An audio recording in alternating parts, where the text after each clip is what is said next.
Welcome back, viewers. You're watching The Savira and I'm Shefali. United States President Donald Trump is preparing to depart Malaysia today morning, continuing to Japan for the second leg of his 6-day three-nation Asian tour aimed at strengthening economic partnerships and addressing regional tensions.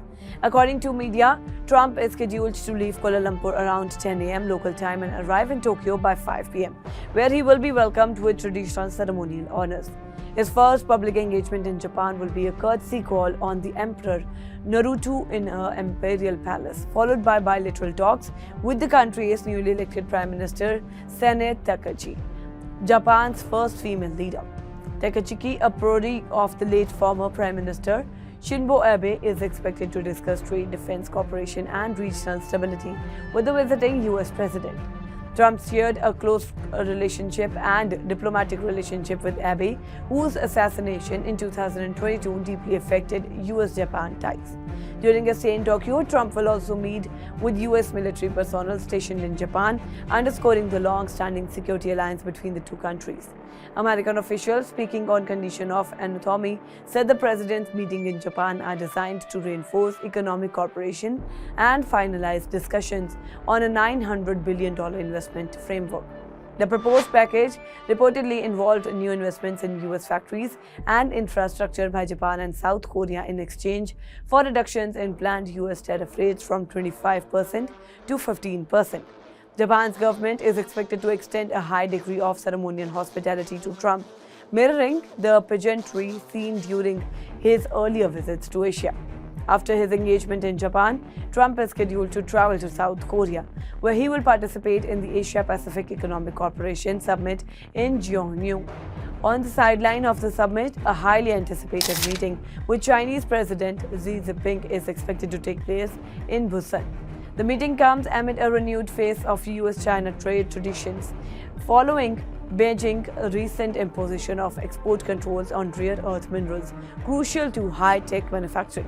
The U.S. administration has reviewed that these actions are retaliatory measures in the ongoing trade dispute, which has shaken global markets.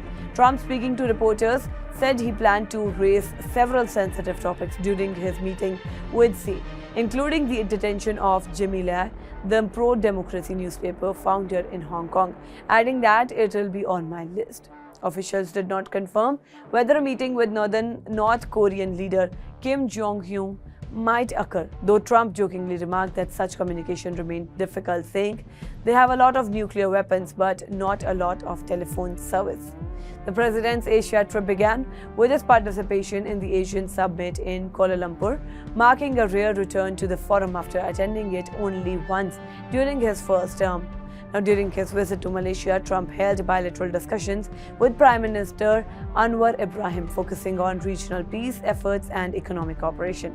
The two leaders also joined the Prime Minister of Thailand and Cambodia for a joint signing ceremony aimed at reinforcing a ceasefire between the two Southeast Asia's neighboring following recent border schisms. Trump has previously warned both nations that trade agreements could be withheld unless hostilities cease. U.S. officials later credited Malaysia's mediation efforts for de-escalating the conflict. Trump also held a separate meeting with Brazilian President Lula Silva, during which Lula urged Washington to reconsider a 40% tariff on Brazilian imports. The U.S. administration has maintained that the tariffs were imposed partially in response to Brazil's ongoing prosecution of former President Jair Bolsonaro, a close ally of Trump.